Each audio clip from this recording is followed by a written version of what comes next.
Okay.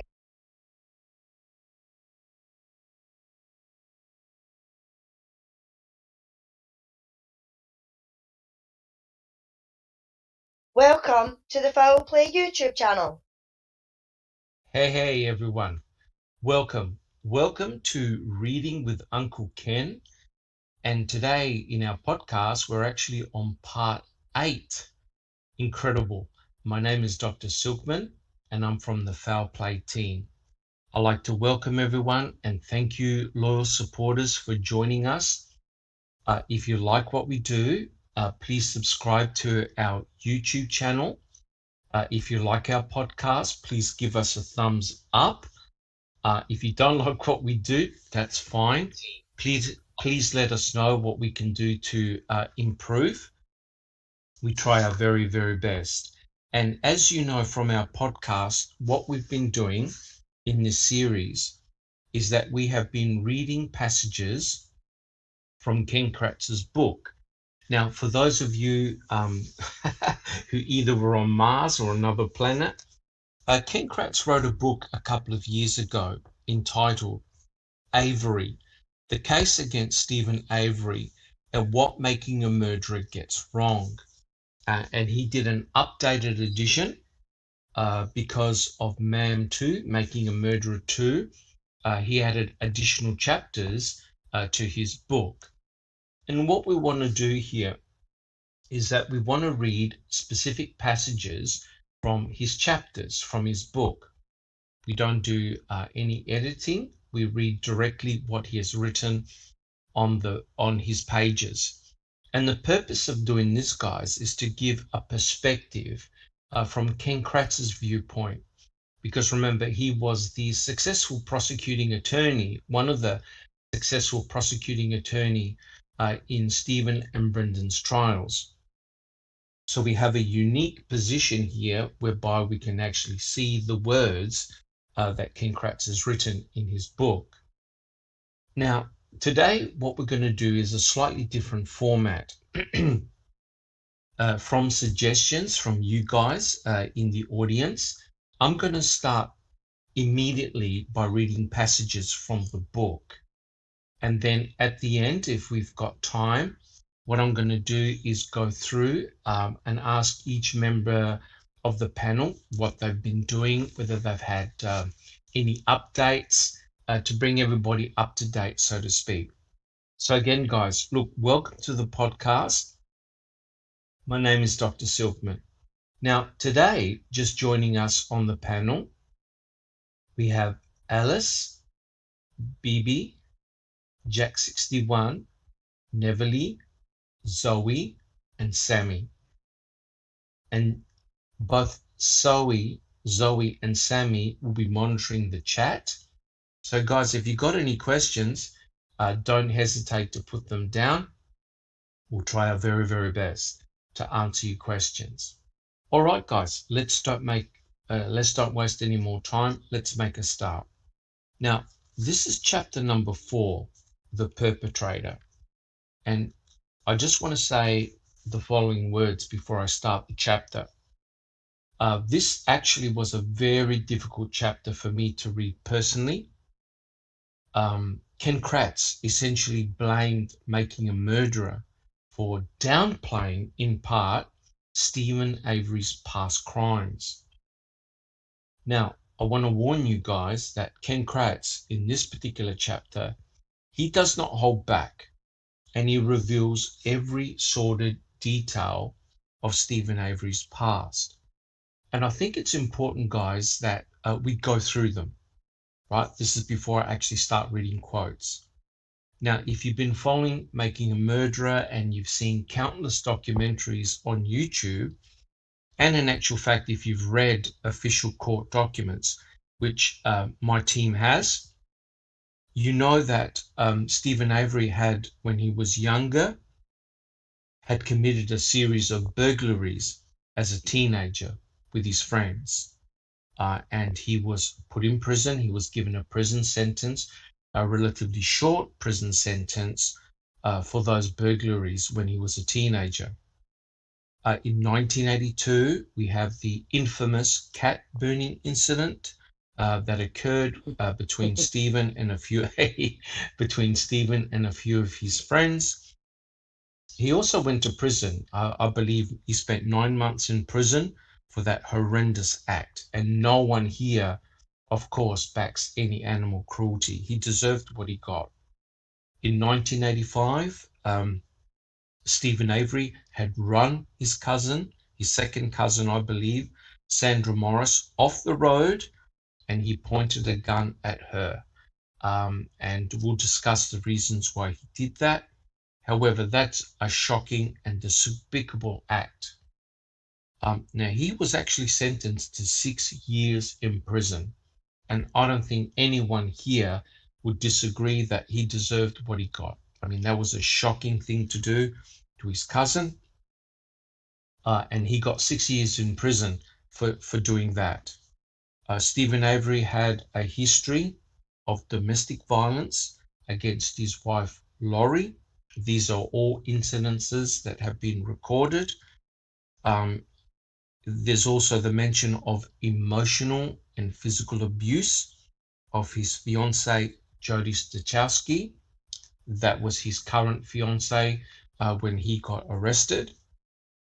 There's also been rape allegations that occurred in 1982, 1983, and there were allegations that he had raped their 19-year-old babysitter.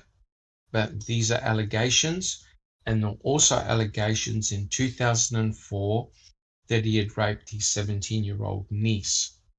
And we've read these documents in CASO. His niece is just the abbreviation MA. So I don't think anyone here would disagree that Stephen definitely had a very sordid past. He did a lot of things wrong in his past, but I believe that after he got exonerated, he showed positive signs of improvement. He wanted to change. And remember, Stephen Avery was wrongfully accused of the violent sexual assault of Penny Bernstein. And as a result of that, he had spent an additional 12 years in prison, because remember, he had to serve his 6 years because of what he did to his cousin, but he spent an additional 12 years in prison for a crime he had not committed. All right, guys. Now, I'll just ask my panel, are there any quick comments to what I've read about Stephen's past? Any quick comments? Jack 61. I do think that what he did to his cousin was really terrible. He Stephen reacted in anger in a situation where that's just the way he was, and he shouldn't have done it. It was wrong, and he deserved to be punished. So correct. That's it. Yeah. Yep, 100% correct. And no one on this panel is trying to protect Stephen. I read out all his crimes that he did and alleged crimes that he did. We're not trying to sugarcoat this. He definitely was a very troubled youth, and he had done some terrible, silly things, but he ultimately paid the price for each one of his crimes. All right, guys, any other quick comments? All right, we're all good. Okay, so let's make a start. And here's the very first quote. And I quote, "Yes, in 1985, Stephen Avery was convicted of a sexual assault and attempted murder that he did not commit. At some point, the Manitowoc Sheriff's Department either knew or should have known that they had the wrong man. They could have and should have worked harder to secure his release after uncovering compelling evidence of his innocence. Avery was entitled to compensation. He got it, $400,000, what he settled for in his lawsuit against the county." Now, if you haven't destroyed your computer screens just yet, here's the question I'd like to ask the panel. Question: was Stephen appropriately compensated for what the MTSO did to him in the Penny Bernstein case in 1985. And a subject to that is that it's very interesting that Ken does not mention the $36 million civil lawsuit. All right, guys. Any comments about the very first quote? Who would like to go first? Jack 61. You knew I'd be first. The 400, I mean, the 400 grand, that was a pittance to me. But, considering that Ken Kratz and Calumet and pretty much half of or a good portion of the state had just dragged him through the mud since early November. Yes. I guess he was probably in some sense kind of fortunate, but I think it also says that Manitowoc did not want that in court. No. If they felt like that they were right, why would they offer, a settlement change? Basically, it was. I've heard it Correct. referred to as all kinds of different ways, chump change, and just get rid of the money and that kind of thing. But I think that it's 400 grand is not. I mean, I know that it was divided up over like 5 insurance companies that paid that out. Still, yes, that's not a small amount, in my opinion.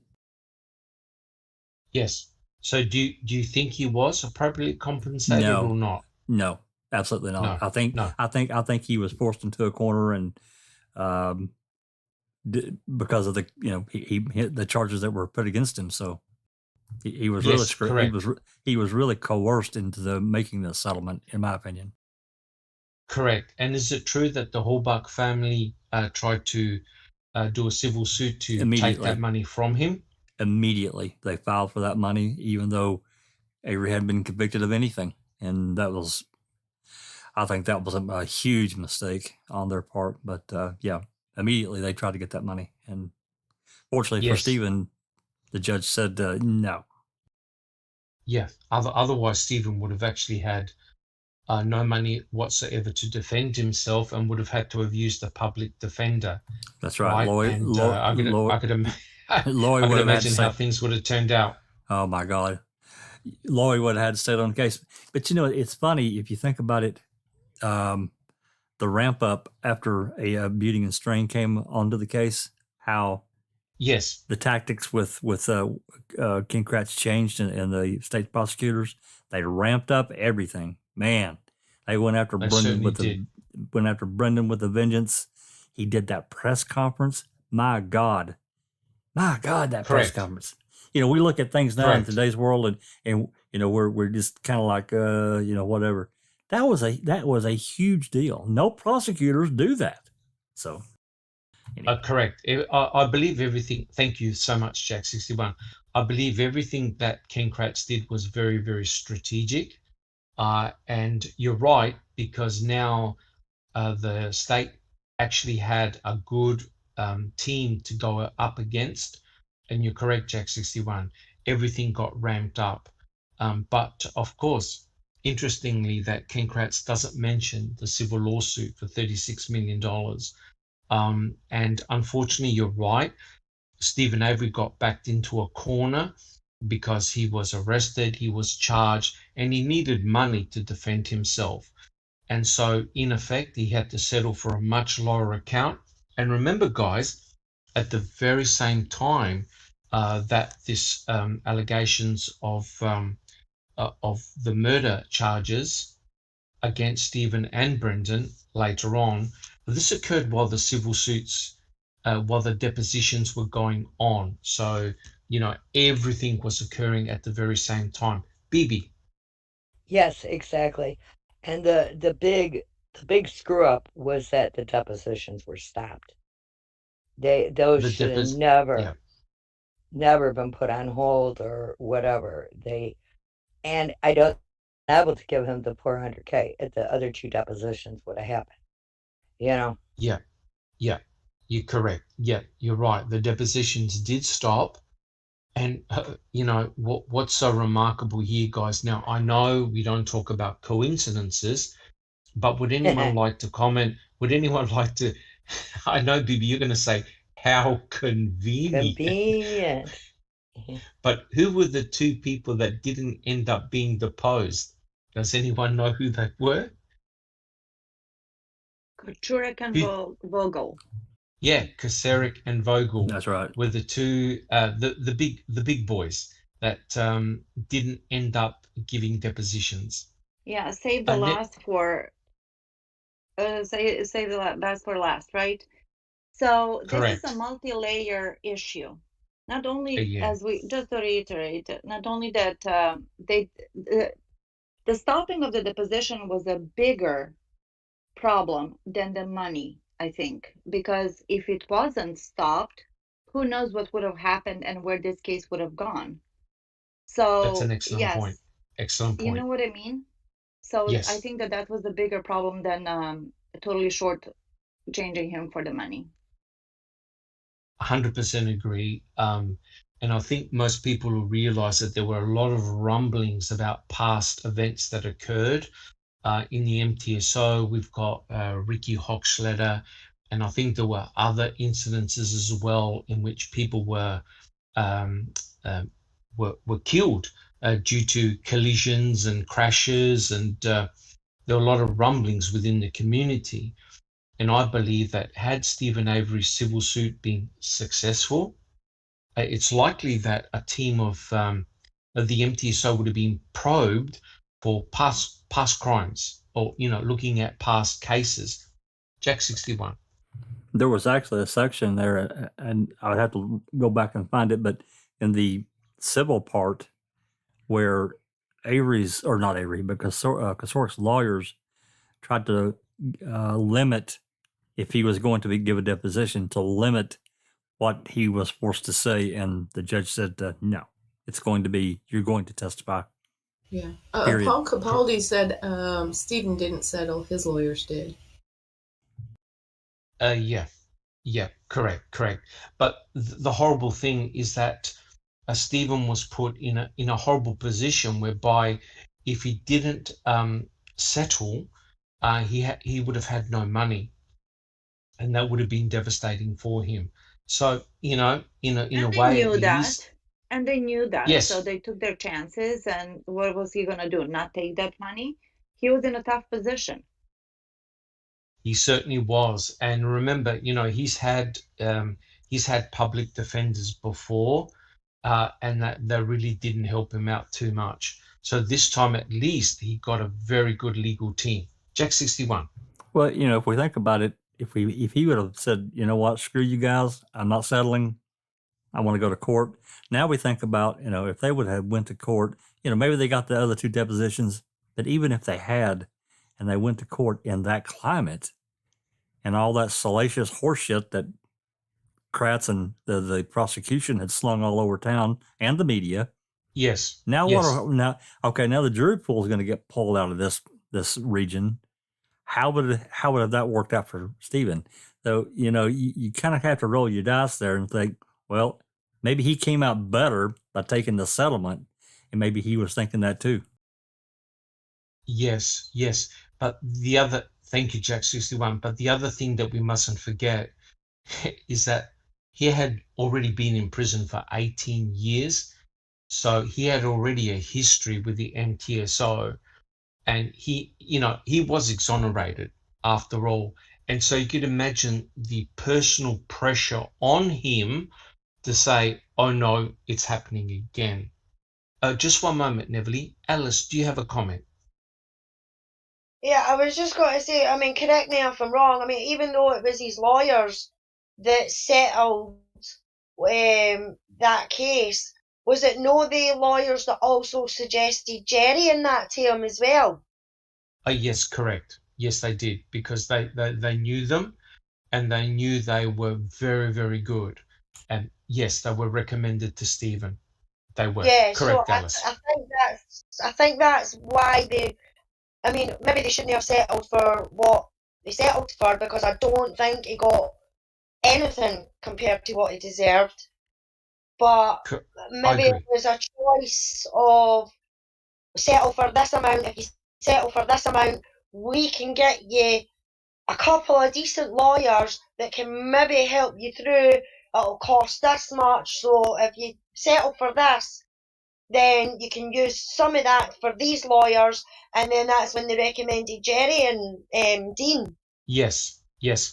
But you know what? The impression I got, and correct me if I'm wrong, guys, the impression I got was that Stephen thought he was going to get off. That he knew that he was not guilty, that he had committed no crime. So, he thought, look, let me clear my name and then we'll continue the civil suit. How wrong was he? Right? How wrong was he? Right? I agree with that thought, right? Yeah, because he said you can listen to the jail calls between Stephen and his family. Goes, hey, I've done nothing wrong. I'm going to get out of prison, and you can see that once that had occurred, according to Stephen, then things will progress. Sammy, do you have a comment? Yes. John Cordy is saying Whitelaw phone tower was the last connection point for Teresa's phone right next to Vogel's farm.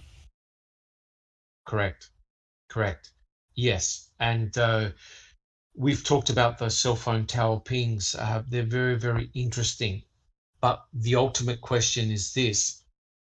Where that last ping was, I think it was 2:41 p.m. in the afternoon.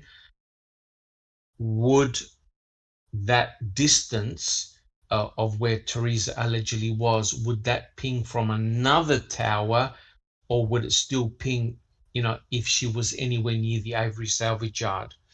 I'm not sure whether that's been answered successfully or not. I don't think so. Yeah, very, very interesting. Yeah. Like I said, guys, I'm not a cell phone tower expert, and you really do need someone that knows how cell phone towers work. And remember, we're talking back to 2005, where the technology would have been different to what it is now. Neverly, do you have a comment? Thank you, Sammy. Excellent question. Thank you, Neverly. Thank you. I was just wondering, it's hard to put oneself in Stephen's shoes. I think that there's a little bit of both of him thinking that he's like, there's no way I did this, so I'm gonna get off. And also, yes. Holy fuck, they're really after me. You know what I mean? You've been hanging around Alice, I think. Yeah, no, you correct. know what I mean? I agree. Yeah, because that's like, he knew that, they escalated the charges. They went from a rape to a murder, a gruesome one, with everything else. Correct. And it came down like really quickly. So extremely what's quickly. one to do? Correct. What's one to do? Yeah, and $400,000 is better than nothing. It's not 36 million, it's not 4 million, it's not 2 million, but it's better than nothing. So who knows? Who knows what he was thinking? And I don't know. I can't even imagine. Honestly, I believe that Stephen Avery thought, hey, I've done nothing wrong. I'm going to get off here. They're going to prove my innocence like they did back in 1985 when he was exonerated in 2003. He felt that confident that, he wanted to clear his name. But the state, remember, think about this, guys. Does anyone remember how much the state actually spent to convict Stephen? Wasn't it like 2.5 million? Yeah, I never really said it. Yeah, about 2.5 million, something like that. Yeah, $2.5 million. 10 times. He had 10 times what Beauty and Strang had. That's it. Yeah, that's it. They had a blank check. They could have spent more if need be. Yes. You know what I mean? Because they were on a mission. Correct. And, let's think about the potential fallout to the MTSO and the personal fallout to people like Kosarik and also Vogel. It would have been immense, right? Especially if a corruption probe was done. Zoe, do you have a comment? I didn't know planting was that expensive. They should have, tested the things, like do things properly. It would have been much cheaper. Only the best, Zoe. Only the best planting. Correct. correct. Damn. Yeah, I'm never gonna it's go into the planting business. It's too expensive. it's too expensive. Correct, correct. But you can see, I mean, all jokes aside, you can see that the state and also the MTSO had a lot to lose, a lot to lose, because if you've read the depositions, you can see that all of a sudden, and Jack will back me up, all of a sudden everyone had amnesia. No one could remember a thing, which was remarkable. That's And right. that's true, isn't it, Jack 61? Everyone said, I can't remember. I Oh, yeah. can't remember. So I don't no one recall. wanted. I don't I recall. don't recall. Exactly. Can you I repeat don't the That's my recall. question? verbiage. Can you repeat the question? Correct. 50 Correct. freaking That's minutes not later. what I said. Correct. Yeah. I have another comment from Sammy. Cordy is saying that Whitelaw Tower is 11.3 miles as the crow fly from Avery's, which is at least 20 miles by road. This means Teresa had left the yard 6 cell towers in between. So that may give you some idea, but we don't know technically for sure what the I 100% agree. She definitely left the Avery salvage yard. But however, then come all the legal arguments. Oh yeah, but what does this really mean? And that's why you need a professional who does work with cell towers and communication, because how mobile phones ping, right? They don't necessarily only ping at the nearest tower. Well, they could be triangulating with others. That's it. That's 100% correct. You can get, Well, and you also do get triangulation. the terrain has a lot to do with it too. That is And if correct. there's valleys or hills or flat land, yeah. 100% But correct. I think it would suffice to say, and y'all tell me if I'm wrong, that we are all of the thinking that she did indeed leave of her own free will the Avery salvage yard. Oh, yeah. I agree. Yeah. Teresa Hallbuck left. There's one more. In my opinion. I'm sorry. Jack 61. No, go for it. There's one more aspect about cell phone towers that, Big Jeff educated us about, which I guess if you think about it, you kind of know, but if you look up at a cell phone tower, you have different quadrants on each tower. So depending on which way that particular amplifier or antenna was pointing, that signal was received, understanding that part of it really gets pretty technical. It's beyond my knowledge. He knows more than any of us, and he did a really good job of explaining that and understanding, or us needing to understand which direction that particular antenna was pointed for her cell phone to ping off of it. Ping, correct. Yeah. Correct. And that's why my position is, if I'm not 100% sure, I'll rather admit that I'm not 100% sure, because that's a big call when it comes to cell phone tower pings. But one thing for sure was that when Kathleen Zellner was around the Cuss Road area, when she was around the quarries, her phone calls would drop, right? They would drop because of the, as BB alluded to, the terrain was very, very bad in that particular area. So, the obvious thing to do is to try and do a reconstruction with cell phone tower pings and see which cell phone towers you get pingings from. But you have to use Teresa Hallbuck's phone model, because now the technology and the modems in the mobile phones are much, much better, right? So you have to do a reconstruction. Well, and the same with the towers. With the towers too, because back then they weren't as strong as they are now. They're not as strong, correct. Yeah, so you have to know sure old cell phone stuff to be able. Well, Disco is saying they act as boosters for signal, if I can recall. Correct. So the you really need to do almost like a computer simulation, and I'm sure it can be done. I think the cell phone tower pings are an important clue. There's no doubt about it. All right, guys. Are there any additional comments from Stephen from the very first quote that Ken Kratz did? We're all good? Again, he's just weaving around the facts and adding his own personal opinion and his, poison.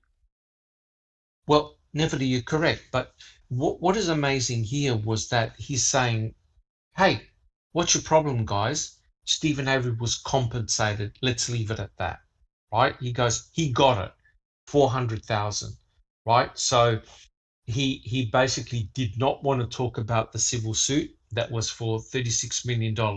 Now, all of us agree that I don't think Stephen would have got $36 million, maybe a few $1,000,000, but the fallout and the domino effect would have been personally devastating, in my opinion. Okay, so guys, are we all good? We can go to the second quote. Neville, do you have an additional comment? No, sorry. Okay, so here's the second quote. Mr. Avery had been a busy, committed criminal and pervert since his teen years spent wandering among skeletons of condemned metal. Avery's status as a suspect in the 1985 assault shocked few in law enforcement. He had a long rap sheet by then and a history of violence, especially against women. The redoubtable Stephen was a suspect in a Marinette County sexual assault that occurred around Memorial Day 1985, not even 60 days before the Penny Bernstein assault. Local police and sheriff's squad cars were a common sight on Avery Road long before Teresa Horbach lost her life. So, the question is this.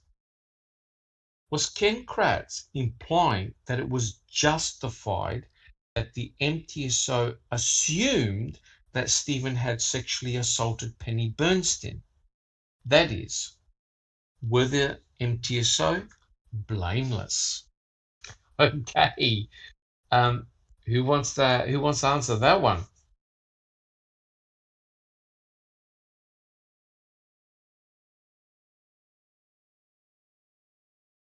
No, they weren't blameless. And why not? If anything, they were right in the mix here. That guy, they were watching him for day one. He got out the jail because there was no way they were giving him anything. There was no way somebody like Stephen Avery was going to embarrass them like that or anything. So they were watching him for day one, and the police have been there since '85, right the way through. Correct. But did you notice what Ken Kratz said? There was a sexual assault that occurred that I'm not sure they found the perpetrator on Memorial Day. And the police suspected that it was Stephen Avery who had committed that sexual assault. What do you think about that? A load of bullshit. That would have been because he got let off with the other one. But some of them still think that he done the Penny Bernstein one. So correct. That would have been in their head straight away. Oh well, he's just got off with it, so we know that he's guilty of that anyway. So he's number one on their suspect list. It's all to do with their mindset at the time as well. No matter what, Stephen Avery committed that crime, whether DNA proved he didn't or no. Correct. Right. Thank you, Alice. Jack 61. Well, I mean, to me, it's complete rubbish because, we've been through all of this before. That we know for a fact that Kasork, I mean, I'm talking about the 85 case. Kasork was well aware of Gregory Allen back in the 85 time frame, and moving forward, he knew, he was aware. But I think that feeling, everybody had already blamed Stephen Avery, and so that just carried forward. But there were people there that knew for a fact. I mean, I'm sure of it. Complete rubbish. Well, the amazing thing is that Ken Kratz is actually giving a free pass to the MTSO. Oh, sure. Right?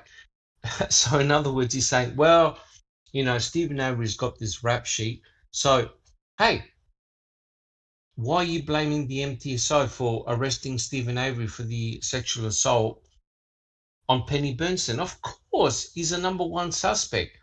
And as you said, Jack 61, where the hell is Gregory Allen and other sexual offenders?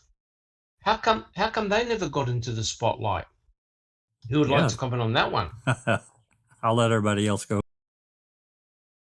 Who would like to comment on that one? I mean, did the MTSO show tunnel vision directly on Stephen Avery? Was there no other potential criminal types out there in Wisconsin? Was Stephen Avery responsible for every crime that took place? Jack 61. Yeah, I mean, they had tunnel vision completely on him, and they weren't going to, bring up a Gregory Allen or, others operating in that area, but, especially Gregory Allen. I mean, the guy was a monster. There's no doubt about it. Everyone here has read his file. You could just read half of it and understand this guy was bad. He was bad news. But they were going to, they created their tunnel vision because he's the one they wanted. That's what they did. That's correct. I'd like to call that targeting. 16 alibis, a full family with 5 kids, 5-day-old twins, and to do what they recreated, quote unquote, is just nonsensical and brazen. It's so brazen the way they got him for the Penny Bernstein. It's unbelievable. Correct. But, none of the alibis were good enough. Whatever the evidence they had was not good enough. So what does that tell you? They wanted him. Yeah. And Nosy Ren pointed out that he had receipts too. Exactly. Yeah. That is correct. And didn't they have like a video evidence as well? Yeah, at the store, yes, at the cash counter. Yeah, that's correct. Yeah, it's like, hold my beer, honey. Let me go rape and brutally beat this woman, and I'll be right back. We'll go get ice cream. We'll go get ice cream. But all jokes aside, and I'll get to you in a second, Alice. All jokes aside, it was so ridiculous that the police had to do a reconstruction to see whether Stephen Avery actually had time to go from the beach to the store. Right, and they drove the car 10 miles an hour over the speed limit, and they didn't take into account the fact that he had 5 children and had to get them ready. That goes to show the focus and tunnel vision that the MTSO had to nail Stephen at any cost. Right? They broke their own rules by doing a reconstruction that actually made no sense. So in court, they would have said, oh, yeah, he had time, right? So that would have been devastating for Stephen in the trial. Alice, do you have a comment?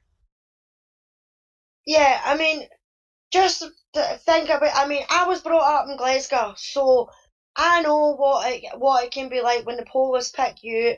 As you say, they had tunnel vision. They've had tunnel vision on Stephen since he was 19.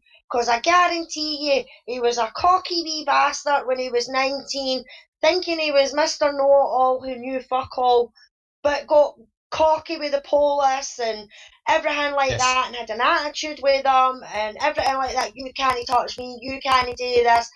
And for the get-go, since then, as a delinquent child, as they probably would have seen him as, that they had, well, we need to keep an eye on that you know what I mean? So, and that's exactly what they done. So he probably would have been pulled over for the slightest wee thing when he was driving, any robberies or anything like that, because he had that in his past. They would have been the first one that he went to and everything like that. But for something like rape, where Alan was new, and that community and everything like that, for that, he should have been the first one that they jumped on. But because they had the tunnel vision with Stephen, and they tell him themselves, we will get you, you wee bastard. You know what I mean? At one point, we will get you. And then that was getting him for Penny. So they weren't caring how many alibis he had. He could have had 50 receipts telling them that he was in 50 different shops in the hour or the 2 hours when it started with Penny Bernstein to it finished with Penny Bernstein, and they still wouldn't have believed it. You're 100% correct. And it's very, very scary because when Stephen Avery was arrested, he was kept in a cell and he was not permitted to contact his family. And Kuceric said that, and mind you, that's breaking the law. And the reason why Kuceric did it is so that he could not come up with a story with his family. So in other words, Stephen Avery was kept isolated from his own family so they wouldn't come up with an alibi. And you're correct, despite having 16 material witnesses, all that weren't all family members who could account for what Stephen did for the entire day, they rejected every alibi witness. And, we've actually seen a couple of very cases that have just appeared. Murder in a small town, how the alibi of the mother was rejected, right? So it's interesting that even if you do have a rock solid alibi, it can be rejected. That's the scary part. Stephen had 16, it made no difference. Neville, do you have a comment? Well, after all of that happened and he got exonerated, and he enjoyed his year and a half as a free man, when the Teresa murder happened, stakes got higher. Remember what O'Kelly said in that letter or email when he said that this is, a one branch tree, and if you cut it off, you're gonna destroy the Averys. So I'm gonna throw I'm gonna throw a little twist to all of this, just something to think about it. Geographically, where Avery Salvage Yard sits, we know what it's surrounded by. Yes, we do. Right? We do. And they're the only independent, pretty much.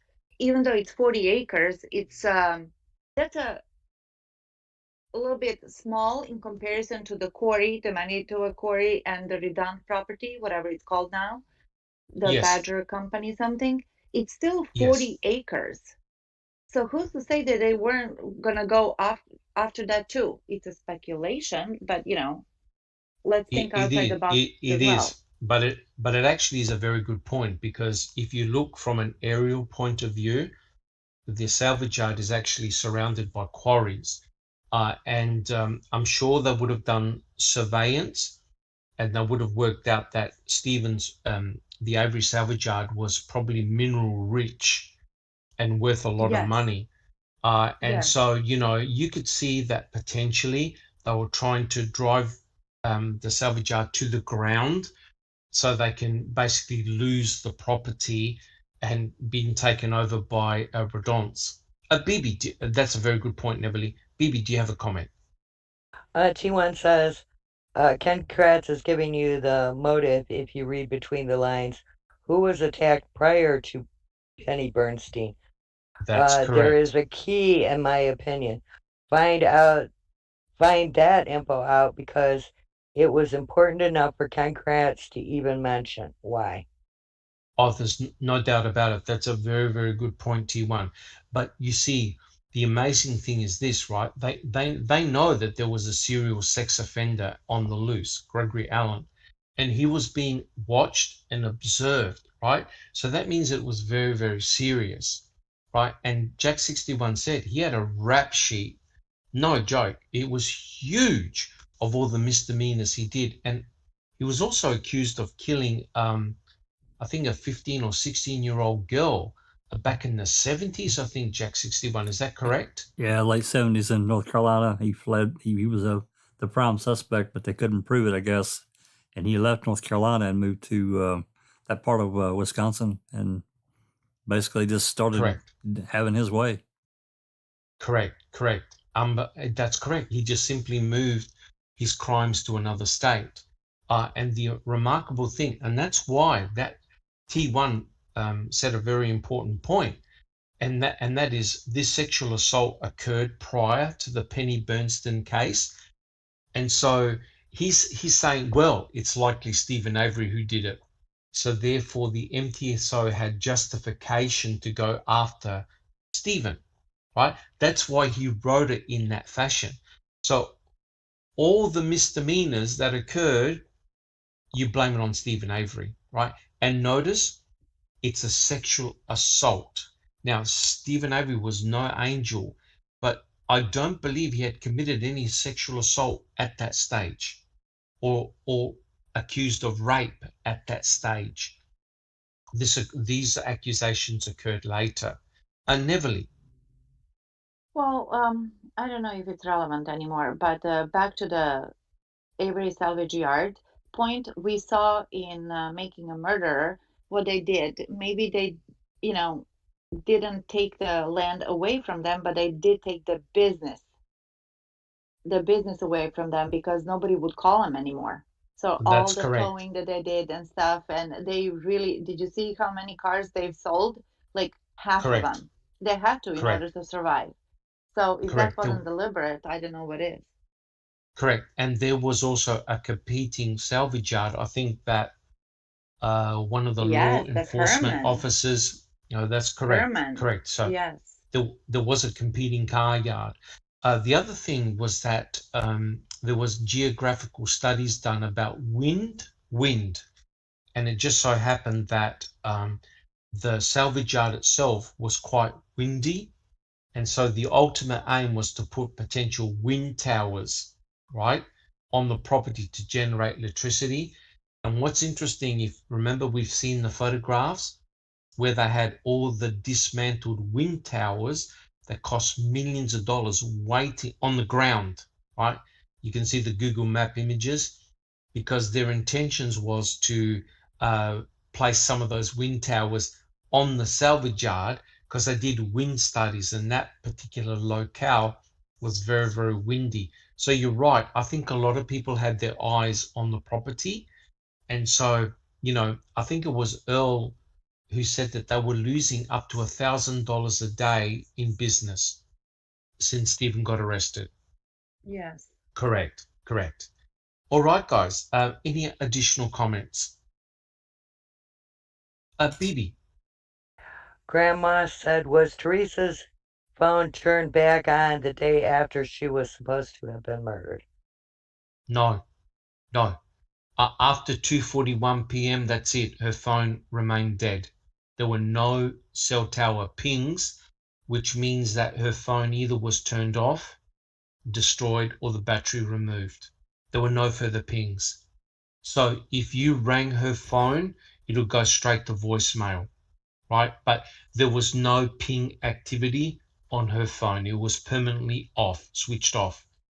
On the 31st of October, 2:41 p.m. was the last activity on her phone. Sammy.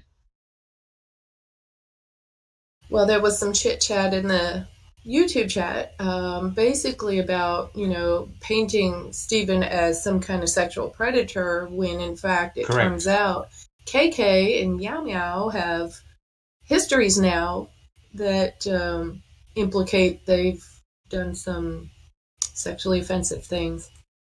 Correct. Yeah, Brandon was a virgin when all of this happened, and he is sitting in prison, for now 17 years for a sexual crime that he never committed as a virgin. Yeah. Correct. KK is gallivanting on his fourth marriage or whatever. Correct. I agree. There's a lot of things wrong, and that's why this chapter really infuriated me, because can you see that Ken Kratz is trying to give justification to the MTSO for targeting Stephen, whereby it's so ridiculous that they had a prime suspect in Gregory Allen who had actually attacked a woman on the same beach just a while back.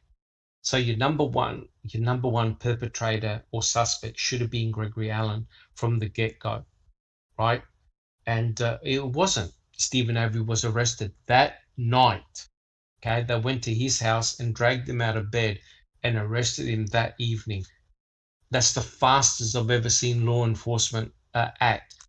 And don't forget, Stephen Avery's own uncle was part of the MTSO. He was part of law enforcement, his own uncle, right? So it's not that he was a complete stranger to law enforcement. His own uncle was part of the MTSO, which is remarkable when you think about it.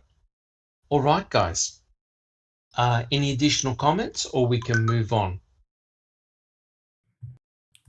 Just I one. think we're looking good. Okay. We do have a lot of chat going on about all things about the phone and just a different, releasing video and all kinds of great stuff. So I'm just, I'm reading. It's fantastic. It's fantastic. Alice, do you have a quick comment?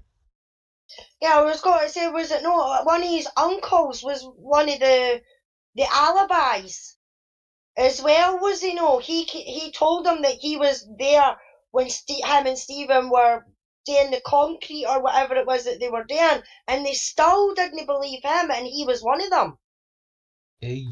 I'm not sure whether he was one of the alibi witnesses, but there were 16 alibi witnesses in total that were next to all these people were next to Stephen.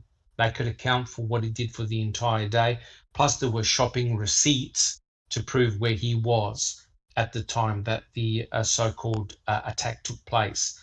And they rejected every alibi, right? Because the line that Kosarik used, well, of course, he's a family member. Of course, they're going to lie for him. And there even were other members that weren't family members that they weren't believed. So it's a terrible thing, Alice. Correct. Yeah. Correct. Jack 61. Yeah, and there was also I can't remember who it was. One officer was talking about his clothing being covered with concrete dust, and Kosarik threatened correct. him. Didn't want to hear it. Correct. What I was going to say though was my original comment, and I just thought of this, but. One of these days on an open mic, we really should drag out Mr. Gregory Allen's file and talk about it. And so people that are not familiar with it will really understand how far back and how many, when you said his file was thick, you're talking about like, when you say a long rap sheet, my God, it would cover the floor of a pretty large size room. But anyway, we should do that on an open mic sometime. We should definitely do that on an open mic. And the incredible thing is that the prosecuting attorney was nearly always Vogel. So Vogel had an intimate knowledge of Gregory Allen and what he was doing. So, one can't say that Vogel didn't know. Vogel definitely knew who Gregory Allen was. Oh, yeah. And the remarkable thing is, a lot of the crimes he did were downgraded. Downgraded. Yes. That's right. Right? Whereas with Stephen Avery, everything was upgraded. Well, if we think how do you work that one out? That's right. And if you think about another thing with the depositions, if Vogel would have been forced, if they had continued and he would have been forced to testify, can you imagine Glenn and Kelly, the questions they would have been asking Vogel about Gregory Allen? Holy shit. It'd be brutal. Yeah. Oh, God. Yeah. That would have roasted him. It would have been, you can see Mark Rohrer, how uncomfortable he was. Oh, dear God. You could imagine Vogel, right? Yes. It would have been unbearable. He would have just put his hands out, say, "Hey, cuff me now, send me to prison." That's how ridiculous it would have been. Bad. Neverly, yes, correct. Neverly, do you have a comment? Yes, Dr. Silkman. Shane Henry says, as sick as Gregory Allen is, what made him do the right thing by admitting to the crime? I said bragging. What do you think? Well, it could be bragging. The other thing, of course, is that he could have done it to deliberately embarrass Kosarik. Right? We don't.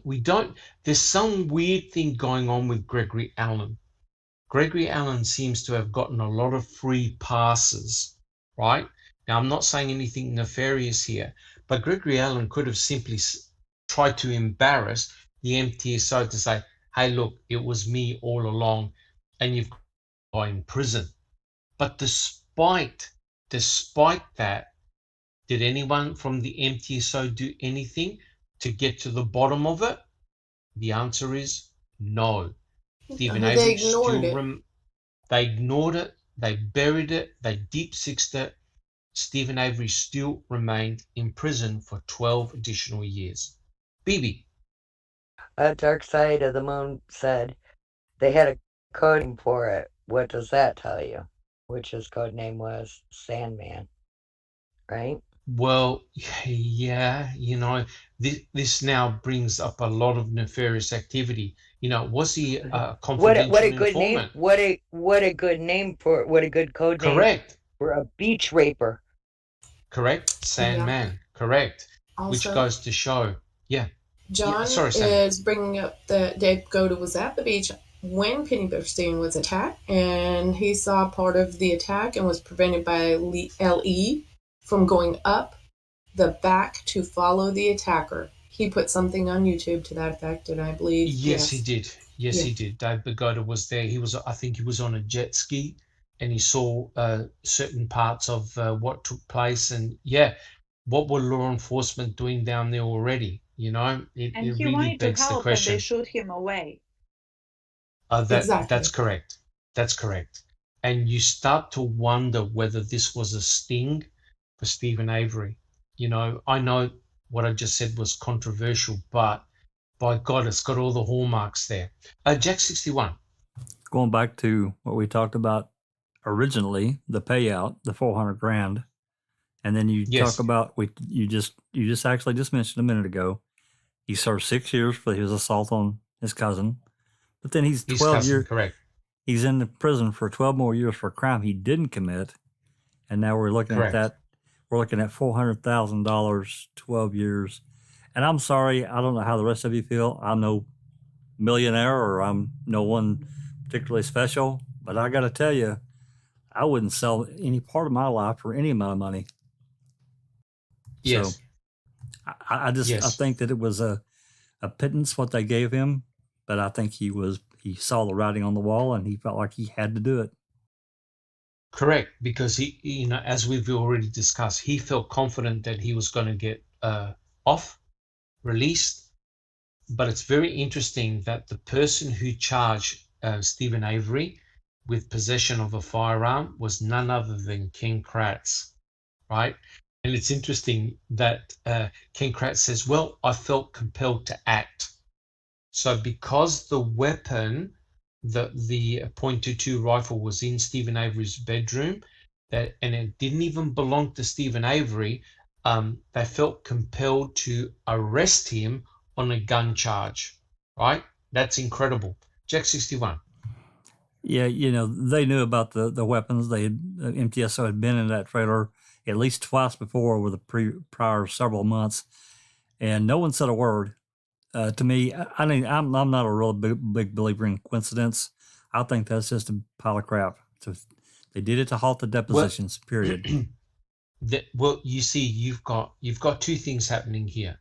You've got the murder investigation. Well, a missing woman's case, Teresa Halbach, but you've also got the civil suit happening at the same time. That's so right. The question is, what were they doing? Were they investigating the disappearance of Teresa Halbach, or were they going, we need to stop the civil suit ASAP?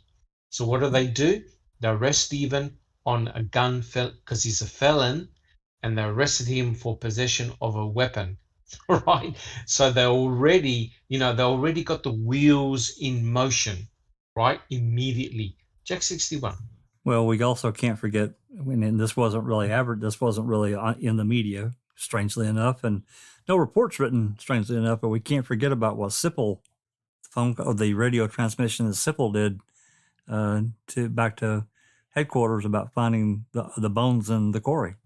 That was on the knife too.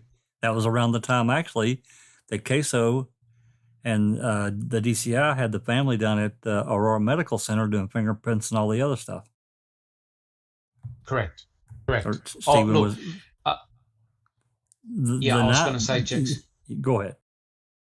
I was going to say that a lot of things happened all at the same time. Oh, It yeah. was a big jumbled mess, right? But I believe there were two main objectives. Of course, to find out what happened to Teresa Halbach, but also to stop the civil suit, right? And you can see how things rapidly escalated, right? A lot of things happened, and a lot of things happened quickly, but the arrest of Stephen for possession of a weapon, and he was arrested, I believe, on November the 9th, that was strategic, right? Because the law enforcement officers went into Stephen Avery's trailer and saw the weapons, and they left them there. And yet, the day after, they were obviously ordered to go back in there and seize the weapons, right? And then, of course, they drew up the charge, they got the search warrants, and bang, there you go. There you go. All right, so do we have any final comments for that quote?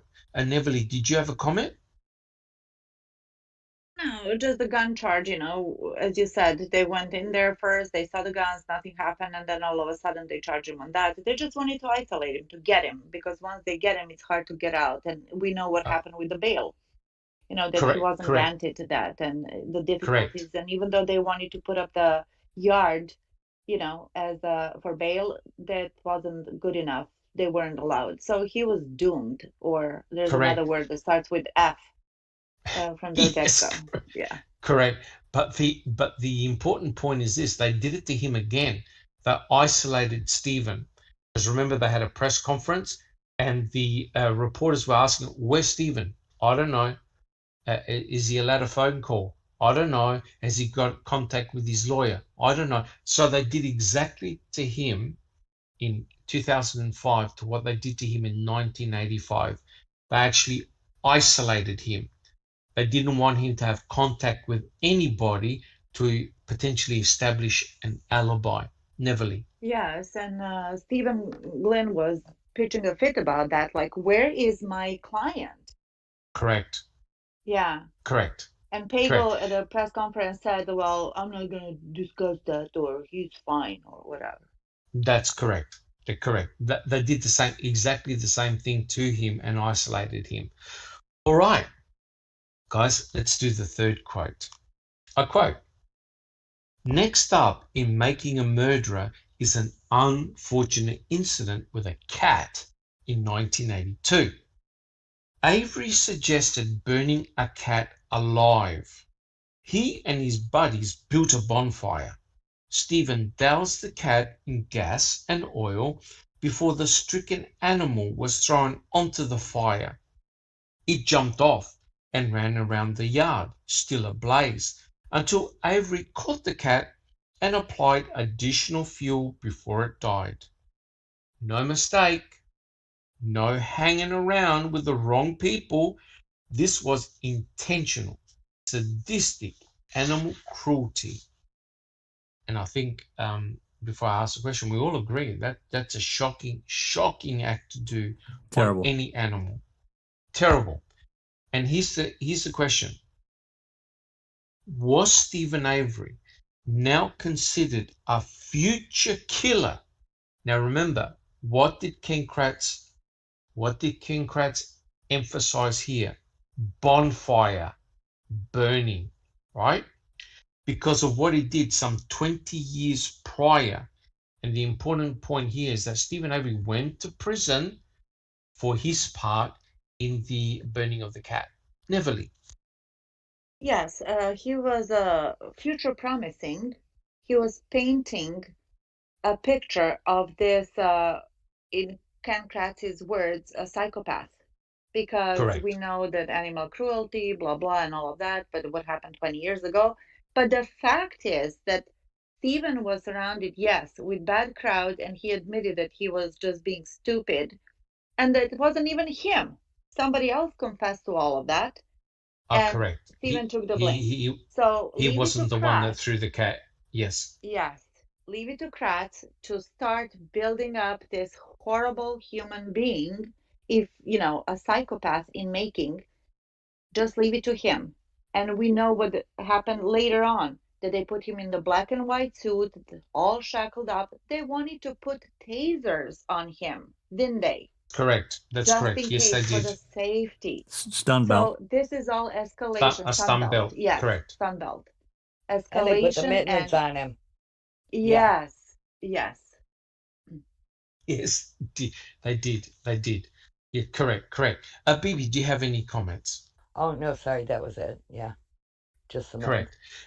Well, it's very interesting that I remember in one of Brendan Dassey's interrogations, he mentioned the fact that they, on the property, they killed another cat. They had to shoot the cat because the cat was ill or sick, and that Brendan Dassey couldn't watch because he can't stand the sight of blood.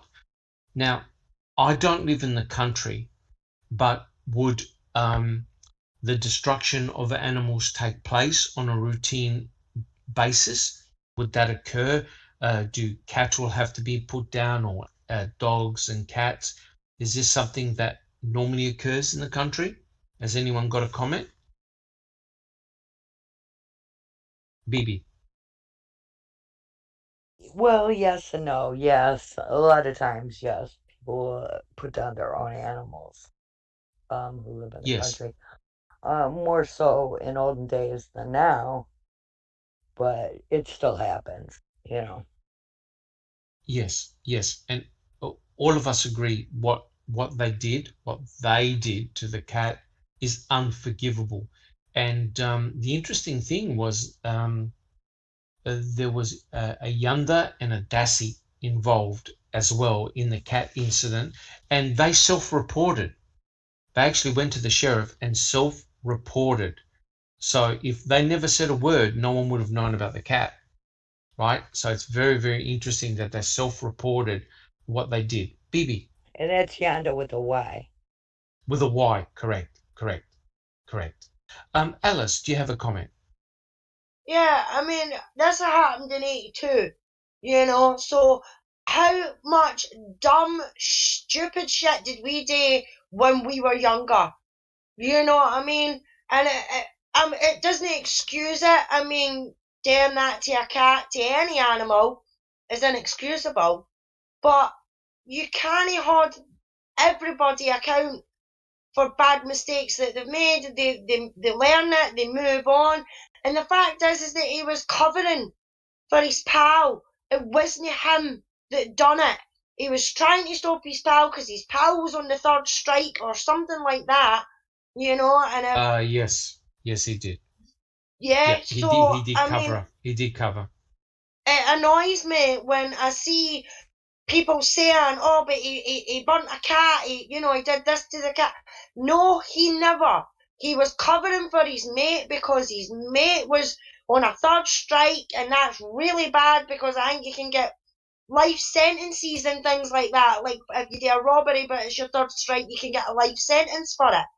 So Correct. he was only trying to help his mate out, and I'm sure there's bound to be loads of people out there that have done, their mates have done stupid things and they've covered for them, so what does that make any difference, you know what I mean? Correct, 100% agree. But we all agree that that was a stupid, despicable thing to do, and he paid the price. He went to prison for that. Right. Yeah. Bibi. And not that Bibi. it's an excuse, but there was also drinking going on. And when drinking is involved, good decisions usually aren't made. Correct. 100% agree. Jack 61. I think that, I mean, obviously, I agree it's horrible. And, a bunch of young guys getting around a fire drinking, and then, the next thing you know, they're doing something really, really dumb. I would never, and I don't think any of us would ever consider hurting an animal, even if we were high as whatever. But, I think about what Kratz is doing in his book versus, against Stephen, of course, now. And then I think about, of course, yes, what Mr. Kratz himself has done, probably, or definitely by the time this book was written, the multiple things he had done to people, and he got away with it. Avery and the rest of everyone else gets put through the criminal justice system. Mr. Kratz gets cut. Mr. Kratz gets caught. He gets to go through the OLR, which I've called it before. I've called it for the last 5 years when I found out about all this. It's a chicken shit outfit that didn't do anything to him for what he did to these women.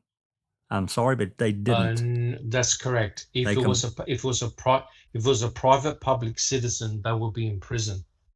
That's exactly right. No doubt, probably for several years. And he gets away with a fine and a slap on the wrist. Bad boy. Loses his license for, I think it was 4 months, if I'm remembering right. I think it was 6 months in total. 6 months, yep. So license suspension. It's complete hypocrisy.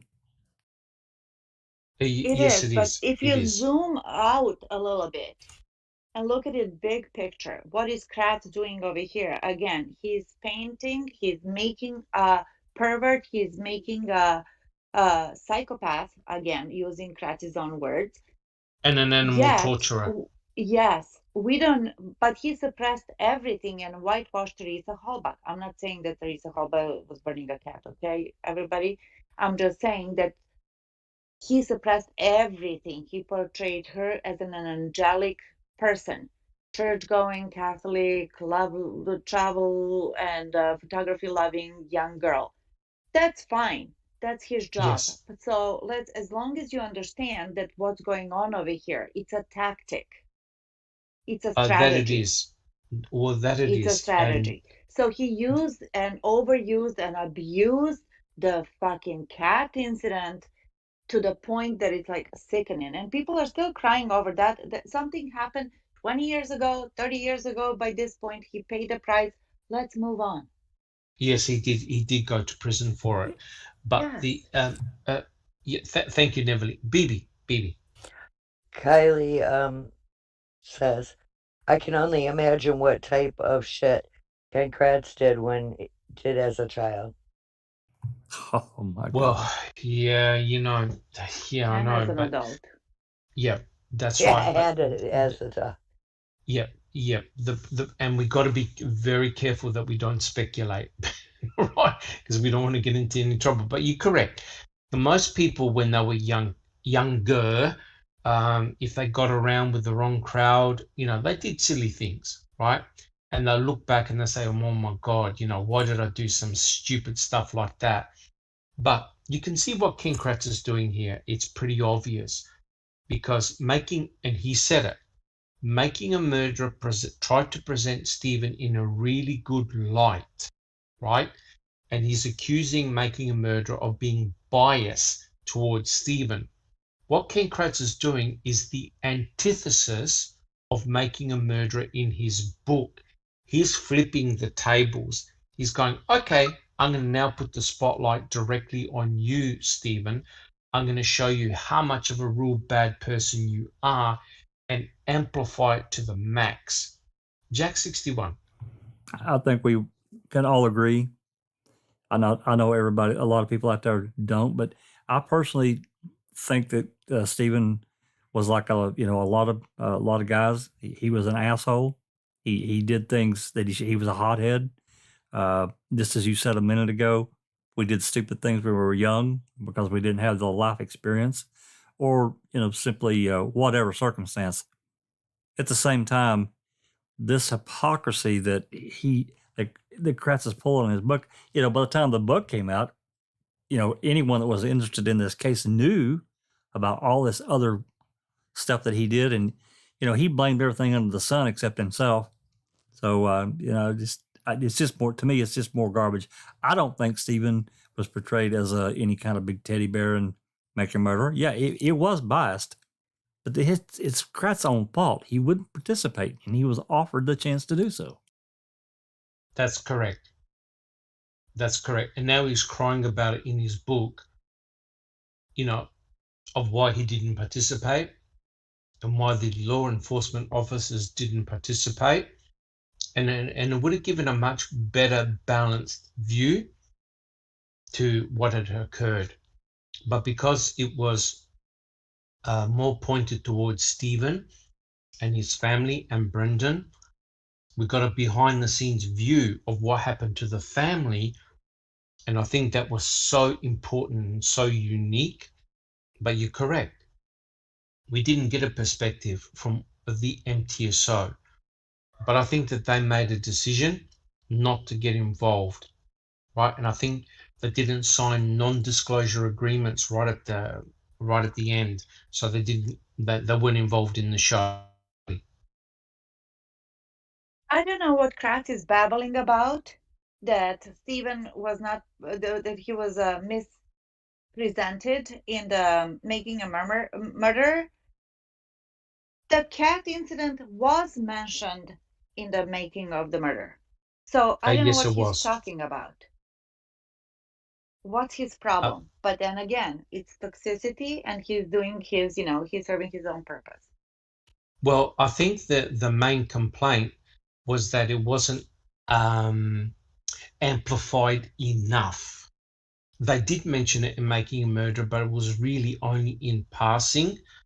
And so that they expected it to be more of a role in the series, right? Just rather than just say, hey, look, I did a silly thing when I was younger. I paid the price, and that was it. They wanted more. They wanted to emphasize it more. Because what Ken Kratz is doing, he's not only making a murderer, he's making a monster, right? Yes. So that's exactly what he's portraying in his book. All the gloves are off. The gloves are off. Sammy, did you have a comment? Oh no, ultimately I'm just was going to say, he is the prosecutor. Therefore, it is his duty to paint this individual as darkly as he possibly can in the most horrible of ways, and he took advantage of that in every way possible. But here's my question. He did that in court. He was a successful prosecutor. His team prosecuted Stephen and Brendan. Why is he saying the same things now in a book when he's done his duty, right? He needs to continue to reiterate and convince himself this is the truth when it's not. Correct. Yeah, that's a very, very good point. But by doing so, Sammy and the rest of the panel, he's now exposed his inner feelings and thoughts about Stephen and the Averys, and also with Brendan. So that's why people are very, very critical, because even he said it. He thought that by writing the book, it'll make him look better. It had the opposite effect. People hated on Ken Kratz even more than the series. So it had the opposite effect. All right, guys. Any other comments so far? We're looking good. Right. Sammy, oh, excellent, excellent. Okay, guys. So I'll continue with the next question. At 5:30 a.m. on the day in question, as Sandy Morris drove along Old Highway Y, a car rushed up behind her. The vehicle pulled alongside as if to pass and then rammed into the side of her car, forcing it off the road.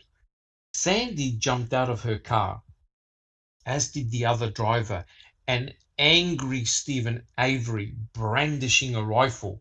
He pointed the gun at Sandy and ordered her to get out of his car. She begged Stephen not to shoot her and told him she wasn't alone. So here's the question. Why would Stephen do such a stupid thing to his cousin? Right? And the important point is this. He did receive a 6-year sentence for doing that. And none of us here have any problems with that at all. He thoroughly deserved jail time for what he did. The question is, why did he do it in the first place? He's at Jack 61. He was mad as hell because she was going around being a barfly all over town, saying that Stephen was a pervert and doing all these inappropriate things in front of her. And he wasn't, it wasn't him. I mean, he said it wasn't him. And based on everything that we can find out about Stephen Avery, he could be a real ass, but to do that, no, I'm sorry. I personally think it was Greg Allen. Okay. Okay, that's certainly the way. That's certainly the MO of Gregory Allen. Yes, I'm not sure whether he lived in that general area or was in some other area, but yeah, that's correct. That's what Gregory Allen used to do. Alice, why did he do this horrible thing to his cousin? I think it was because he was pissed off. He was at the end of his tether. She was spreading God knows what about round the town, as Jax just said, and I completely agree with Jax. She's said something or she's done something, and it's just ticked him off that much that he's thought, right, I'm going to put the fear of God into her to see if she'll stop once and for all, and it's completely backfired on him. And she's went to the police and she's made it out to be more than what it was by saying that he was doing obscenities on the front lawn and things like that. And that's what kicked it off. And in my opinion, she's the one that started this whole fucking mess off in the first place. Right, now you realise that her husband worked in the MTSO, right? Yes, Sandra Morris's exactly. husband worked he was part of law enforcement, and Stephen Avery's uncle worked in the MTSO. So there was this connection there as well.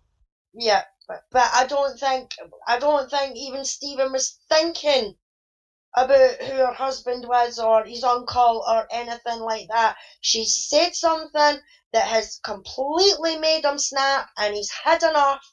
And maybe it was something about his mum and dad or something, but not necessarily about him. But he's had enough of the crap, and he decided to put a stop to it. A silly way to try and put a stop to it. Yes, but yes. In the end, he paid the price for it. And I think He because did. her husband was a member of the MTSO, she's like, well, I'm going to fucking show you, and I'm going to tell my husband. And because they already had to ember Stephen in the first place, they thought, right, we're going to just go for it, and we'll try and get him on this. Correct. But you realise that it wasn't her that did the original complaint. It was a neighbour. And have a guess who that neighbour was. Guess who used to live next to Stephen Avery? Not my verbiage. Dvorak. Judy Dvorak. And Judy Dvorak was good friends with Sandra Morris, and Judy Dvorak did not like Stephen Avery. And who was the officer who interviewed Penny Bernstein in the hospital? Any guesses? The pencil. Dvorak. Yeah, he was there. Dvorak. Judy Dvorak. Yeah. Yep, and Kosurik, he was there too. And who uttered the words, "It sounds like Stephen Avery"? Oh, Dvorak. It was Judy Dvorak. So you can see how it went from nothing to super escalation, right? And that's why, and Jack will back me up on this, that's why everyone started playing dumb and had amnesia in the civil suits, because it got really, really bad. It really did. I can't remember. I don't recall. And I can't remember. Verbiage. Yeah. I can't remember. Yeah. And another thing is, let's not forget that Sandy Morris was Stephen's cousin. So we have a family member bullying you, talking shit about you, lies. And Stephen maybe, not sophisticated and a mess in his younger years, but that gets to a person. To me, the way of course it was wrong what he did. Of course it was wrong. But people also snap. Yes. We all have our breaking points. You know what I mean? And I feel, this is just my opinion, people, I feel that she was empowered by being married into the LE family type of thing. That, what's he going to do? She's going to just file a complaint, and, her husband's going to take care of the thing. Correct. But there you go. He was being bullied. Yes, but it's interesting how it's the same characters, the same people involved all the time, from 1985 to 2005. It's the same people uh, in the background as well. It's just amazing. Same characters just happen to live by Stephen Avery. Alice, do you have a quick comment? Oh, no, sorry. Okay. All right. Well, look, guys, I am conscious of the time and I really want to go. Sammy, did you have a question? I was just going to make a comment. You know, I grew up with lots of cousins, and I'm going to tell you this, probably even into adulthood, because the boys were so rough. If you had something to take up with somebody, and especially as a youth, we would just go there and give them a knuckle in their head and tell them, you need to knock that crap off. When you become adults, how do you handle it? I mean, Yes. I believe he made a bad decision. I do. But I'm going to tell you, if you know, you don't take over cookies and go, hey, look, can I get you to stop doing this? There was some crap going on. Yes. She was running her damn mouth. Correct. But the ultimate thing though is, was his response the correct one to do? Right? That's the ultimate question. Was his now Neverly, do you have a comment? Yes, what Sammy said, you're not going to offer the cookies and whatnot. Of course not. And to me, Sandy Morris did not appear remorseful at all. No. What she did, and that she was egging him on, and that she was instigating all of that. She didn't. She even claimed that, by driving 40 miles an hour, she could see him jacking off on top of the hood. Correct. And then all of a sudden she retracted it as well. Oh, I didn't say that. Yeah, it's, and like I said, Jack 61, we've been reading the depositions. It's really, really bad. Terrible. And yeah, it's really bad. And they look really bad too. They never in their life ever thought they were going to be part of a civil suit. And when they were questioned, and the questioning was brilliant. They really look like deer in headlights. They got caught out really, really badly. Alice, do you have a comment? Yeah, I was just going to say, I mean, when I was younger, and somebody done anything to the family or anything like that, it wasn't the police that we phoned.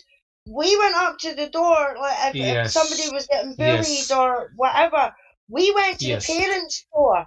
And I mean, I had to do it myself at one point. I mean, this wee boy was chasing my son up the road with a glass bottle. And I got a hold of the two of them, I took the glass bottle off them and I flung it away and everything like that. I went up to the mother's door. And I was that angry and everything like that, and I basically turned round and said, if I catch your son chasing my son up the road with a broken glass bottle again, then I'm going to come to your house with a broken glass bottle and I'm going to chase you and see how you fucking like it. Yes. Yeah. Correct. And that's the kind of things you do when it comes to family and everything like that. So I can quite believe that it was that kind of situation that Stephen was in, that he had enough of what was being said. He's probably asked her to shut her mouth 17 times and she wouldn't, and then this was the last straw. And as we've always said, it was a silly way of him doing it, of him doing it and everything like that, but he was at the end of his tether and he snapped. Correct. Yes, he was. He did snap. And you sort of wonder whether there was tit for tat, whether Sandra Morris and her family did other things to Stephen Avery and his family, the things that weren't recorded. Normally it takes a lot for someone to snap like that. And but I just want to make this comment. It's very interesting. I don't know if it's a parallel or whether it's a fluke. Notice what Stephen Avery did. He ran his cousin's car off the road, right? Sustained damage. Sandra Morris got out of her vehicle. What do we have occurring in the Toyota RAV4? Damage to the vehicle, and obviously Teresa Halbach stopped her vehicle and got out of her vehicle, and she was attacked behind her vehicle. Do you think, now I'm thinking nefarious here, do you think they came up with this scenario where potentially they were trying to blame Stephen for running Teresa Horbach off the road? Is that possible, or am I stretching it too far? He's got a comment. Jack 61. That's an interesting parallel. I hadn't really thought about. It's possible, I guess. I mean, it's really not that far fetched.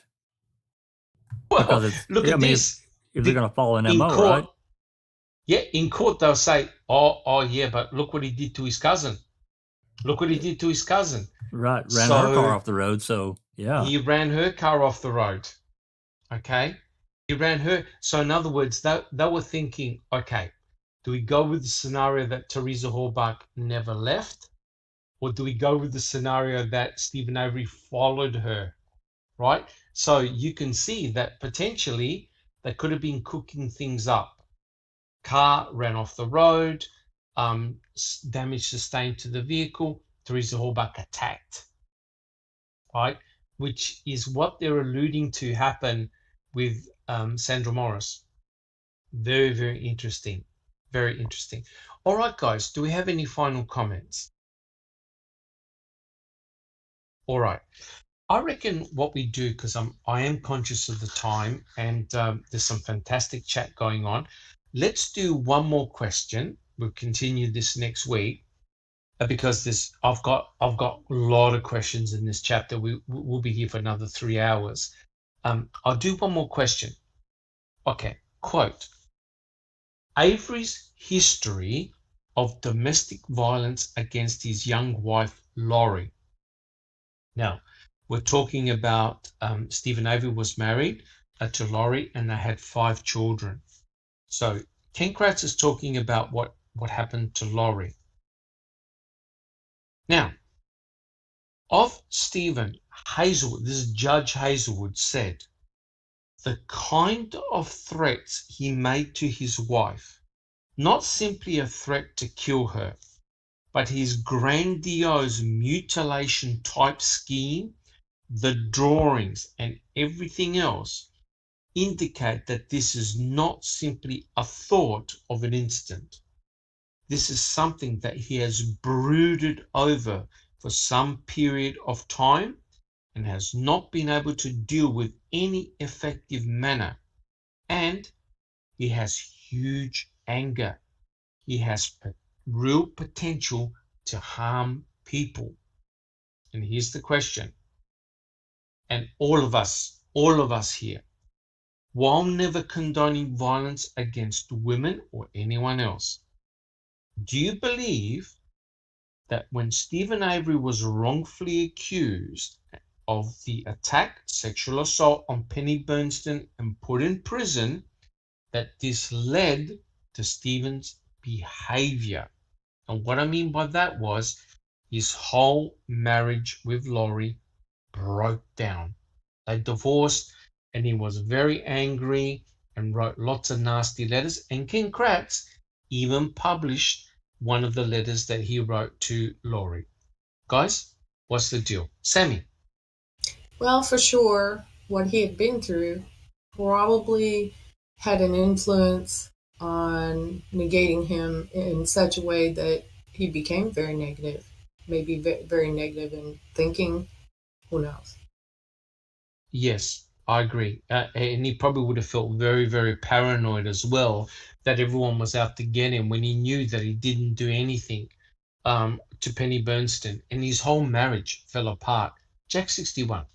I think that, well, number one, we know that, when Stephen, like a lot of young men, when they get angry, they don't really think that's the hothead part of thinking, because they're so angry and they can't let it go. But I think we have to look at the circumstances as to why Stephen was so angry at Laurie. I'm not condoning any kind of, don't anyone think that I'm condoning anything that any kind of threats or anything, because I don't. But at the same time, we think about the circumstances of what made him so fucking mad.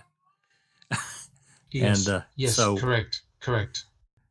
and he had no Correct. he had no other outlet except to, write it down. He took it out. He took it out on his family. He took it out on his family. He did. That's what he did. He did take it out on his family, which is the wrong thing to do. But here's the question, right? Now I know that Stephen Avery was facing 6 years in prison for what he did to his. Let's say he wasn't charged with the Penny Bernstein case, right?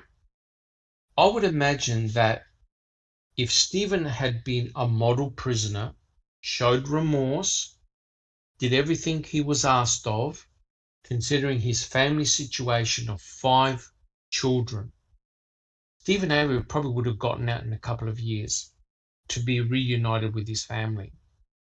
But because he was charged with a sexual assault and, given 32 years in prison, everything completely broke down. So any chance of him getting back together with Laurie was just not going to happen. Neverly.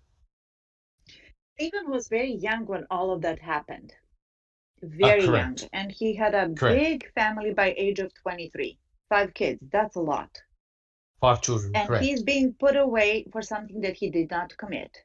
We know that Laurie was also losing her mind with 5 children, and she said that she cannot keep up with them. That's correct. Is that correct? That is correct. So Stephen is isolated and silenced, and he cannot do anything. He cannot help.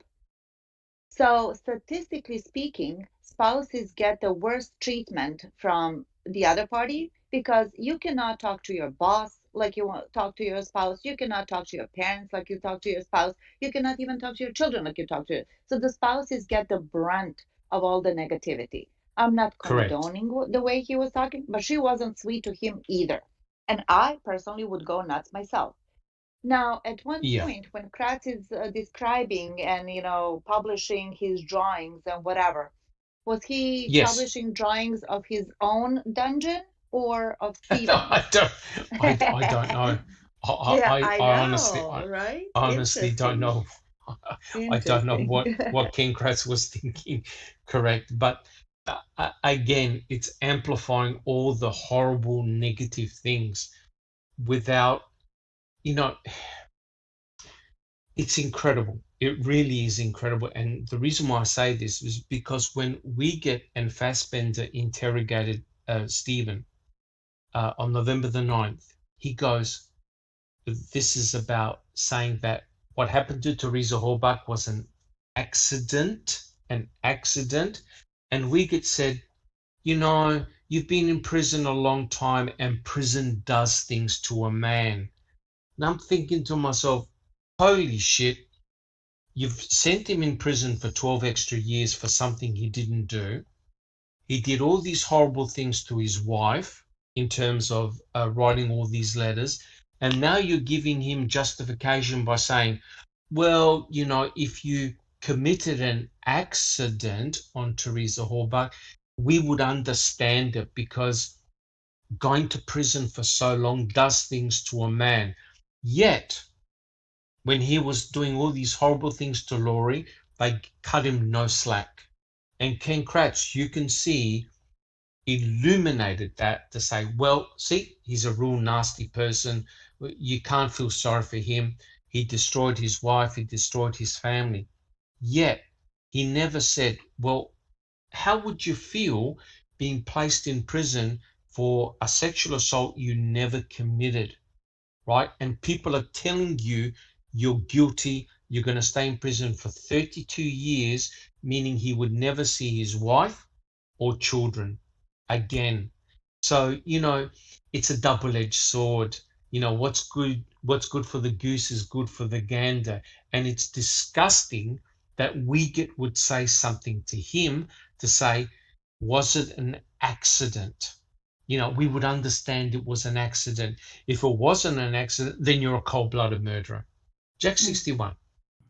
Jack 61. We also can't forget that Avery was under the thumb of Kasorik after he was arrested. Oh, that's correct. In 85. So that's correct. We don't know, we know, I'm sure we can all, kind of know in our mind that he was probably treated like crap in there, which probably angered him even more. I mean, I don't know how he was treated, but I suspect it was pretty bad because we all know that Kasorka wanted him and he got him. Correct. That's true. But my point is that, you know, you can say one thing and then mean another, and it's not really fair the way we get put that to Stephen. To sort of say, we would understand because you've been in prison for so long, you've been institutionalized, it changes a man. And I believe that Stephen tried to improve himself. He really did try to improve himself. Alice? I mean, listen, the guy spent 18 years in jail for something he didn't fucking do.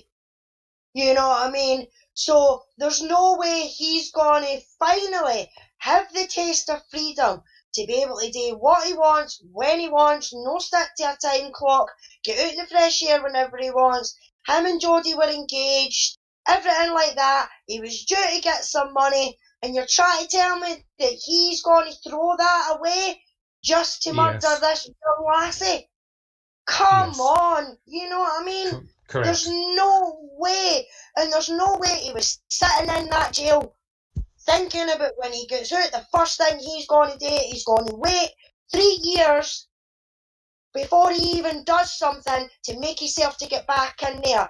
Now, don't get me wrong, I mean, I've heard of people who have done maybe 15, 20 years in the jail, they get released, and they can't handle the outside world. That's because correct. They're so institutionalised. Correct. Well, and that's their life. So what do? They go and do a robbery or some sort of crime or something that lands them back in the jail because that's where they're comfy. You know? That is correct. Yeah, so Stephen was innocent. So all that guy was thinking about in that jail was the day he was walking out of there free, what could he do to prove his innocence? And he never changed his story. He stuck to everything. And finally, it happened. And he got his freedom. He wasn't going to be stupid enough to do something daft like that to land himself back in there for life. I just don't believe it. Correct. 100% And correct. if I can just say Beverly. something, Dr. Silkman, not only that he lost, let's say, 12 years of freedom of his life, he lost something much more, which is his children. He lost the relationship with his 5 children. He spent 18 years. These are the, I cherish every single day that I get to spend with my son. You know what I mean? Who just recently turned 18. So I know what I did with him. Imagine 5 children that, 4 biological and 1 step kid, but still he embraced that child. He lost all of that. No money in the world can replace that. Another thing is, he came out, he was happy, he became a celebrity, he got a new girlfriend. There's a lot of positive things that were going on in his life, in his own life as is. Maybe probably for you and I, but for him, things are moving in a positive direction. Probably hoping one day to reconcile with his kids. Yes, correct. Start a new life. Start a new life. Correct. Yeah. And I mean, everybody says things in the heat of the moment and everything like that. Who hasn't sent an angry letter to an ex-partner or a partner?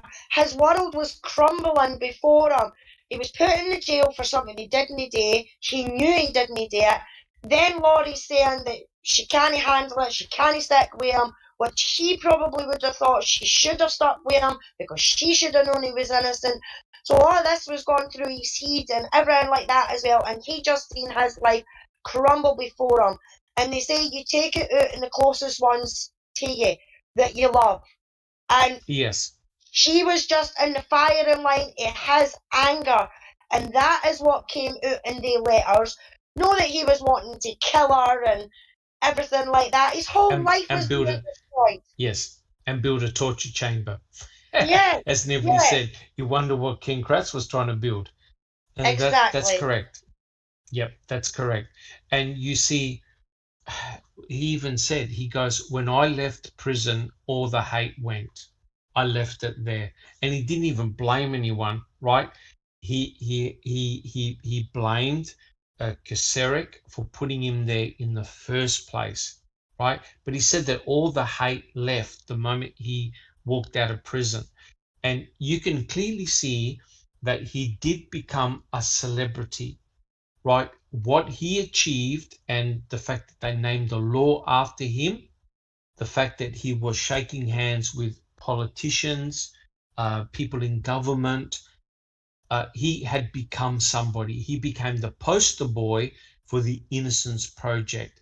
This terrified Kaseric, Vogel, and the MTSO. This was also used by Ken Kratz to smash Stephen Avery to pieces. Oh, he had become a celebrity.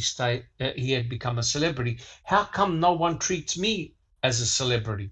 So there was a lot of jealousy. There was a lot of hatred. Neverly. Yes, as pathetic as it is. Sorry, I didn't mean to interrupt, but it's true. He could not stand Steven. He was, oh my gosh, there's this junkyard bumpkin becoming a celebrity. Yeah, and correct. look at me. Look at me. I have a big sandbox and a $350,000 house and this And he's the attorney. prize. He's the prize. And he's the prize. Right? He's the prize. Correct. Pathetic. And once again, all of this we saw already in Man. So I don't know what he's babbling about again. This wasn't hidden. Correct. Yep, correct. So is it correct. like he's filling out pages because he has nothing to talk about? What did he actually point out that wasn't so far shown in Man? Yes. Well, basically, we can see what Ken is doing in this chapter. He's completely destroying Stephen Avery as a person. He's completely destroying him as a... Yes, he's destroying him as a character. And you can see the jealousy in Ken Kratz because Ken Kratz wanted to be the knight in shining armor, and he wasn't. And the book that he wrote made things worse, not better. So, look, guys, I know we can talk for hours and hours, and we'll continue this next week for sure. But there's been excellent chat and a lot of people in chat with some great comments. But what I'd like to do is to finish this session, and I'm going to go through the panel. Tell us what you've been doing during the week, whether you've found anything new. But let's keep it really short, guys. Okay. Alice, how things been going with you? Yeah, things have been going good. Doing lives with Rhonda, Cherie, and Kay with Daniel. But I'm getting a bit annoyed now with our media, because they keep going on about this lemon interview with Meghan and Harry with Oprah Winfrey. Yes. And I mean, they're only jealous because they're not getting the picture, the story, because they vilified Meghan. In my opinion, they vilified Meghan for the start. The lassie did. The lassie never had a chance, and they vilified her every day, criticised her all the time, and Harry was seeing it repeating itself with his mum, because they done exactly the same with his mum. So everybody's over here in the UK about this interview that's coming. So I was well fired up for tonight because of all this bloody carry on with Harry and Meghan. So I was ready for it. Alice, you fired up? Impossible. No, not me. Although I need to talk to Jack 61. We can do an open mic on Princess Diana and what happened to her. Ooh. What do you reckon, Jack? Oh my! I'm going to tell you, that broke my heart. I'm an American. Yeah. Had nothing to do with the royals. Broke my heart. What happened to her? Yeah. Shocking. Thank you so much, Alice. Bibi, how about yourself? Hey, I'm doing good. Excellent. We got nice weather here. Everything's working. I'm doing good. Excellent. Yep. Excellent. Yes. Thank you so much, Bibi. And you'll always find Bibi. She's on our Discord channel and in chat, welcoming new people. And of course, guys, please come to our Discord channel, continue your discussions, and keep on asking questions. Thank you so much, Phoebe. Jack 61. I got a couple of things. I'll be as quick as I can. As many people know, I'm associated with Reddit and have been since right after the series aired. Anyway, moving forward, recently we know that Rookie was able to get a number of very interesting emails from Manitowoc and so forth, and those got published on Reddit in both the Making a Murderer sub and the TikTok Manitowoc sub. Well, interestingly enough, I'm guessing that some guilter complained. I don't know from what aspect. Everything, there was no personal information released. It was all redacted, names of, a private citizen or whatever. But nonetheless, this person that posted the information was banned. So therefore, all of the emails that he posted were also removed from Reddit. Mm-hmm. So you can't see them anymore. With that said, I have talked to Rookie, and he's given permission for those to be shared on the Foul Play website. So I've got to get those. Awesome. Yeah, I've got to get those and get them to Zoe and Spooky so they can be put into the directory. So they will be available. They're not available yet, but they will be. Second thing is tomorrow, open mic, we're going to be talking about murder in a small town. Hope everybody can come. Dear. Yep. It's I just watched it yesterday. Oh my God. Yep.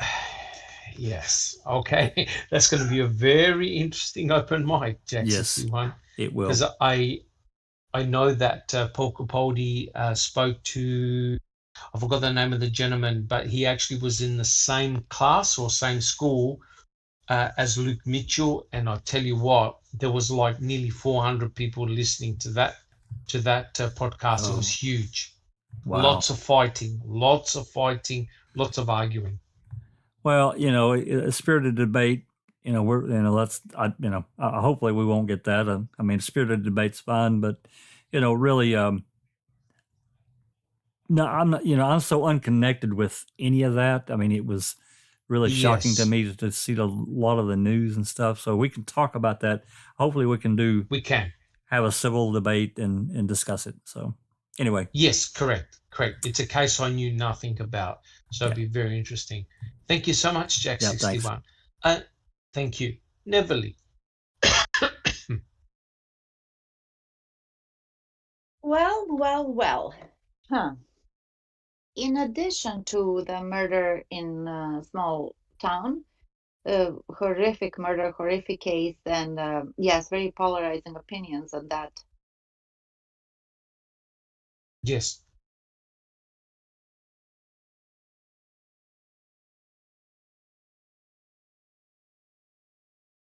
Neverly, have we lost you? Yeah, have we lost you, Neverly? I think we lost her, Doc. Oh no. Okay, I'm sure she'll come back in. Sammy, let's move to Sammy. Sammy, do you have any final comments? No, I want to say thank you, and I'm doing very well, and recovering from some minor surgery on my hand for carpal tunnel. Oh. Whoopie-doo-dah. Okay. All is well.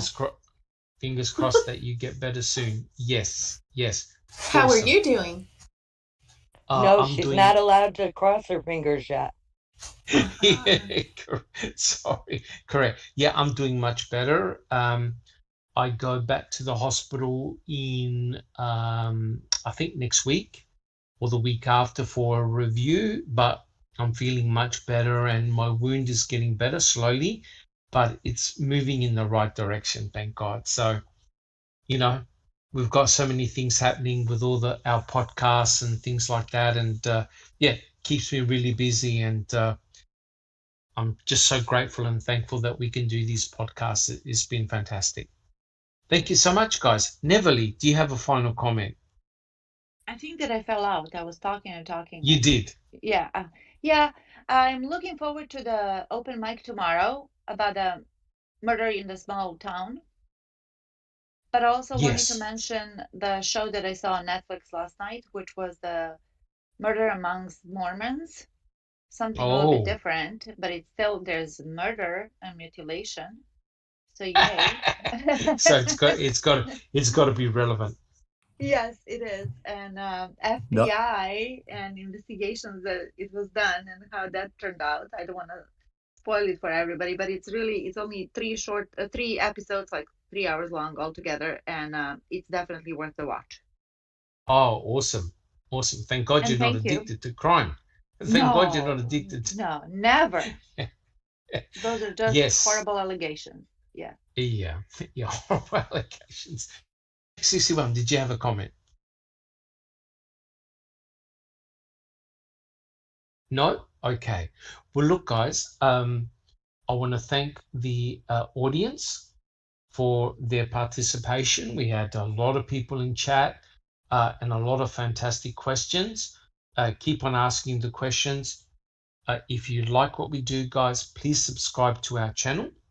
And if you like our podcast, please give it a thumbs up. If you don't, please let us know. And in future, this is exactly what we'll do going forward from here. We're going to read immediately from the book so we can spend the majority of the time going through the content of Ken Kratz's book. I think timing-wise, this is perfect. I mean, I know that Kathleen Zerner is still waiting, but it's only really a matter of time. So I think everything is dovetailing really well together. Awesome. Thank you so much, guys. And I'd like to also thank our panel for their participation and their excellent comments. Thank you so much, guys. And we will all catch you same time next week. Thank you very much. This has been a Foul Play production.